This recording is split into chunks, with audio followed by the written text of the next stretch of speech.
Pinagpapaliwanag ni Senator Francis Tolentino ang ABS-CBN News kaugnay ng maling paggamit ng larawan niya at miyembro ng kanyang campaign staff sa crime report na umere sa TV Patrol kagabi March 2. Kinokondena ko ito. Wala akong kinalaman o sino man sa aking staff na ipinakitang nakasuot pa ng aking campaign shirt sa nagganap sa Barangay Labangan, General Santos City na inere ng TV Patrol, sabi ni Tolentino sa isang statement.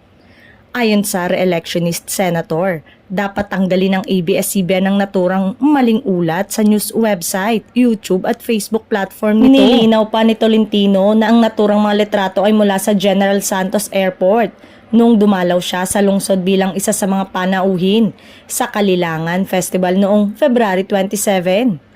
Ang ironic dyan ay tungkol pa naman sa kapayapaan at pagkakaisa ng mga taga General Santos ang Kalilangan Festival, dagdag niya. Maghahain ako ng opisyal na reklamo sa kanila sa pamamagitan ng COMELEC at National Telecommunication Office.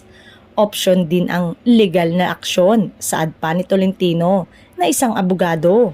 Maliban sa pagtanggal sa nasabing news, sinabi pa ni Tolentino na dapat humingi sa kanya ang pamunuan ng ABS-CBN.